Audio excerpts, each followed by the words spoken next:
Colorado considers making it harder to charge preteens with crimes, unless they kill someone. The latest public hearing on Xcel's rate increase ideas was at a crispy 6:30 a.m. today. 2 years after the King Soopers shooting, we check in on Boulder's promise to go it alone on gun control, if that's all that could be done. And a theater company dedicated to accessibility really has to walk the talk, which that talk also better be interpreted. It's a real challenge, and they're happy to accept. Tonight on Next. If a public meeting happens at 6:30 in the morning, it's really just a meeting. Tough to expect the public to participate at the crack of dawn. Xcel wants to increase your electric rate starting this fall, what's known as a rate case. A hearing at 6:30 a.m. today is one of several between now and summertime when regulators decide how high the rates can go. Our Marshall Zellinger got up early to show us how it works. Good morning. We're now on the record at 6:30 a.m. At least it was Zoom and not in person. When the Public Utilities Commission said, "I'm about to ruin your morning," and schedule a before dawn hearing, it actually gave us the chance to explain this process. What is a rate case anyway? Xcel is looking to increase electric rates a total of $312 million starting in the fall. That's more than $7 per month for an average residential customer and $10 per month for an average business account. If you do these rate increases, you've got to realize that there's a slice of humanity out there that get to be homeless when you raise the rates. Ron Lair is a former PUC commissioner. He's been out since 1991. He explained that a rate case is like a game of leapfrog, asking the PUC to approve the rate increase so customers can pay back the utility for past investments and allow the utility to get a head start on collecting money for future investments. What's the right balance between reliability and cost, between environmental protection and pollution? There's a balance. We don't go after perfection here. We're trying to find a balance between competing values. This morning's hearing was about sharing information. The Office of Utility Consumer Advocate is the public defender for ratepayers. The UCA is seeking historical expenses and costs from Xcel so it can prepare an argument against the rate increase. Xcel said it will give that information, just not as quick as the UCA expects it. This hearing was one small step in the larger rate case argument, which also includes Walmart and King Soopers' parent company, Kroger. Those companies are intervening in the case. Lair explained why. A rate case is, makes their budget change and probably not in a good way. So yeah, they want to manage their bills by intervening and making sure that they're reasonable and rational. And perhaps my favorite tidbit of this story is the image and style Kroger is bringing to the case. One of the people intervening on behalf of King Soopers' parent company is Justin Bieber. Nope, this Justin Bieber, who works for Energy Strategies LLC out of Salt Lake City. This is the process where not just Justin Bieber can get involved, and I guess the famous one can get involved too if he wants, because the public can be heard.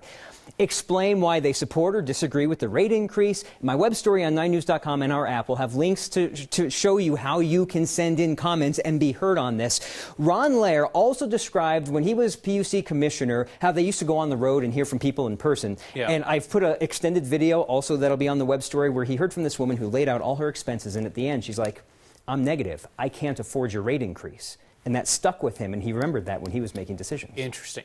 So you have taught us, among other things, that we pay for Xcel's attorneys to argue to raise our rates. So if somebody wants to intervene to try and stop the rate increase, they're spending their money on their attorneys versus our money paying for Xcel's attorneys, right? Except for the Office of Utility Consumer Advocate, we pay that on our bill also. And Lair told me there used to be something called intervener funding, where part of our bill would go to pay for the lawyer fees for the people who intervene to help reduce the rates. And his argument said, he said, look, it benefited the customer in the long term, so maybe the customer wouldn't mind paying that, even though it's another lawyer that we're paying for. In this case, the argument would be, well, you paid for the lawyers that help lower instead of arguing for the higher rate. Could you imagine going through life with your name being Justin Bieber these days? And not being the same Justin Bieber? Brutal. I mean, God bless that guy. I mean, that's got to be a tough go. Can I throw a quick tidbit out there? Please. I know there's a city employee up in northern Colorado. I always wanted to do this story. His name's Jason Mraz. Seriously? Mm-hmm. I would indicate that Jason Mraz does not have the problem that Justin Bieber has, but just saying. Thank you, Marshall. In Colorado, kids as young as the age of 10 can be prosecuted for a crime and end up in juvenile detention. This week, some state legislators introduced a bipartisan bill that would change that. This proposal would raise the minimum age for criminally charging a child from 10 to 13. Instead of arresting and detaining kids charged with a crime, this bill would require law enforcement officers to refer those kids, ages 10 through 12, into therapy or anger management or substance use treatment. Now, there are some exceptions, like homicide cases. Those could still be charged as normal. And victims in these cases would still have access to victim services and compensation. Supporters of the bill say it's not just about keeping kids from being sentenced and committed to juvie, which they say is rare. The bill's supporters say it's also about keeping dozens of 10 to 12-year-olds from being detained while they await court proceedings. According to the Division of Youth Services, over the last 3 years, 247 kids under the age of 13 were temporarily detained in state facilities. During that same time, only one child under the age of 13 was sentenced to serve time in a juvenile detention facility. The bill has bipartisan support. Its House sponsors include Republican Representative Ryan Armagast and Democratic Representative Serena Gonzalez-Gutierrez. But critics, like the Colorado DA's Council, prosecutors, say the current system is working as designed. I think everyone can agree that addressing this from a mental health issue from 12 years old and under is more appropriate than dragging a kid through the court system. So this bill is conceptually very appealing. But as it stands, it would take more away from the community safety tools that we have in the First Judicial District than it would add. Similar bill to raise the prosecution age was postponed last year to give the state time to set up a task force and assess what alternative programs were available. Community leaders in Boulder promised action on guns not long after the King Soopers shooting killed 10 of their neighbors. 2 years later, their fight continues in court. Here's Mark Salinger. 2 years ago this week, the fence outside the Table Mesa King Soopers turned into a memorial. It didn't take long for Boulder to start talking about guns. I'm proud that we, followed up that terrible tragedy, not just with the thoughts and prayers that you hear so often from politicians, but with actual actions. In the 2 years since the shooting, Mayor Aaron Brockett and the city of Boulder have passed some of the strictest gun laws in Colorado. It started by lobbying the state to allow cities to enact stronger rules themselves. That newfound, very clear ability that the state gave us stemmed directly from the shooting and led to us passing those measures. Boulder, along with other cities in the county like Superior and Louisville, passed a suite of new laws last summer, limiting access to guns. The age to buy a gun in Boulder was raised from 18 to 21. People must wait 10 days to purchase a firearm. Boulder passed a measure banning so-called assault weapons, but it's currently on hold as a lawsuit continues. I think we've passed essentially all of the policies that need to be passed here locally. The lawmakers that are passing these bills are insane. Taylor Rhodes is with Rocky Mountain Gun Owners. The group's been granted a temporary restraining order in their lawsuit to stop the enforcement of the so-called assault weapon ban in Boulder. Temporary restraining orders are something that are traditionally used against rapists. And we felt that was necessary in the position that Boulder County put gun owners. He's confident he'll win the lawsuit, but knows he likely can't stop statewide gun legislation from passing in the Democrat-controlled state legislature. We reached him by phone today as he drove through the western slope to fundraise to file more lawsuits. The path that we're going with passing anti-gun legislation is clearly not making our community safer. 2 years after tragedy, Boulder has passed new laws. Whether all of them can be enforced is still up to a judge. There are, of course, considerable limitations to how much power the laws individual cities pass can have, especially when it comes to guns. For example, the suspect in the King Soopers shooting bought his gun in Arvada before coming to Boulder.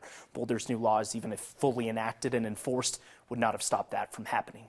Are they eyeing new work on this? Do they feel like they're at the end of the road? Yeah, you heard the mayor of Boulder say it right there. They feel like they've done everything that they can locally. Of course, we'll figure out if all of that can be enforced, but they say they've done everything locally. Now it's up to the federal and state governments to see if they can do more themselves.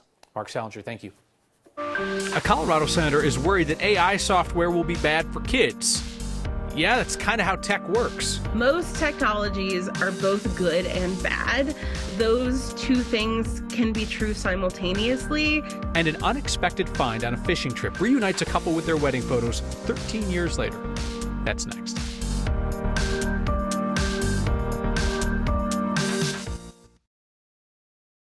State legislators on the Western Slope are pointing to the rail disaster in Ohio as they call on the Biden administration to stop a proposed rail project that would bring trains carrying oil through Colorado's mountain towns.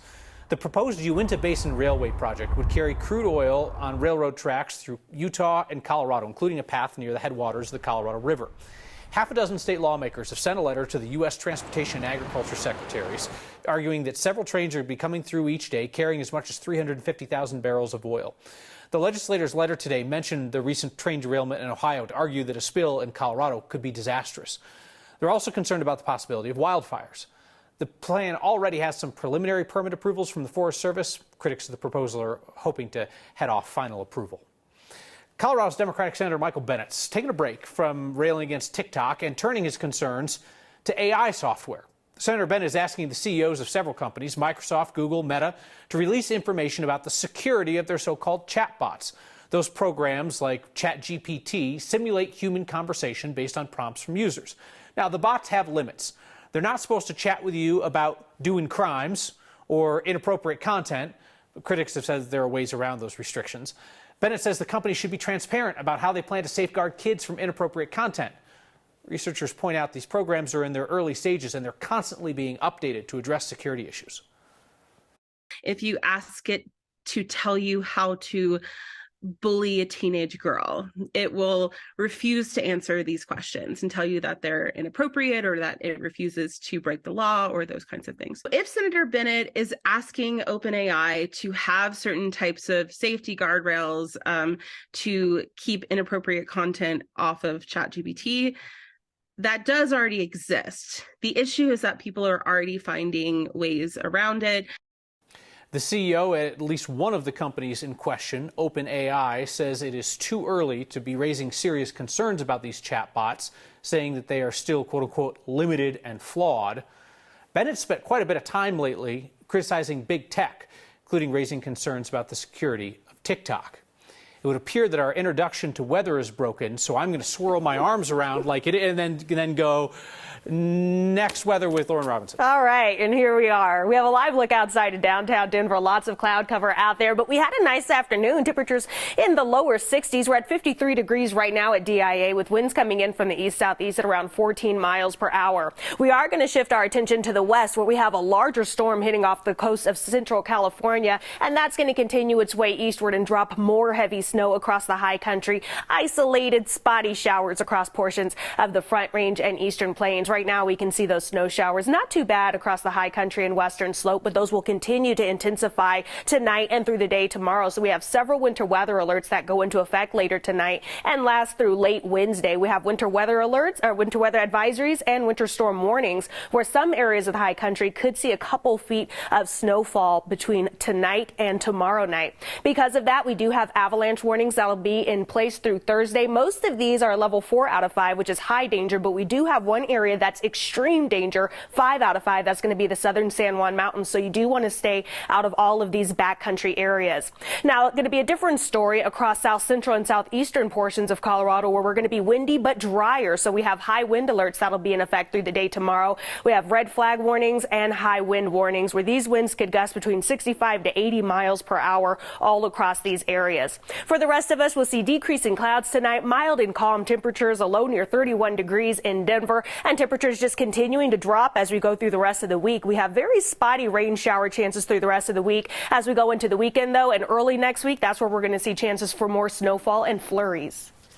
A couple's wedding photos sank to the bottom of the Animas River more than a decade ago. Now the camera, all those memories, come back. And it's been cool. It's kind of like a time capsule. And a theater company gets ready for their spring production. The spotlight on accessibility. Next.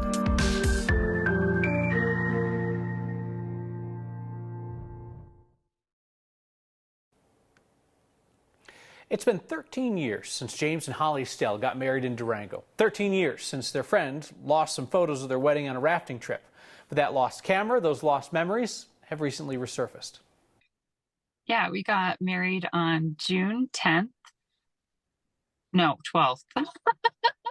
When did we get married?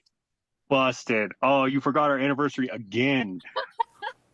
So at some point in June of 2010, James and Holly got married at family ranch in Durango. Holly's friend Coral snapped a bunch of photos of the bridal shower, the wedding, the after party on one of those old Olympus point-and-shoot cameras, then went on a rafting trip down the Animas River and lost the camera. Went to my main feed and I had just, like 20 or 30 notifications from people tagging me. And the gentleman who found it had posted in a local garage sale site saying like, hey, did you get married on or around June 12th, 2010? And I think it said like, did you have like this really like ugly brown station wagon in the background, which was totally not part of our wedding party. And I was trying to think of that, but sure enough, it was us. Dozens of friends came in and flagged the couple on the Facebook post, asked if anybody had seen this couple, knew this couple. The Estelles hired a wedding photographer who actually knew better than to then take the camera and the chip rafting. So they haven't been without photos of their wedding for all these years, just some old views suddenly new again. For more than 30 years, a theater company in our community has been offering audiences their own take on a number of well-known plays. This week they begin a new production that they hope will give their audience fresh perspective. Family Theater Company is the longest-running disability theater company in the country. All of their actors have some form of disability. Some are blind, deaf, use a wheelchair. Others have autism or depression. This week, they start their run of Spring Awakening.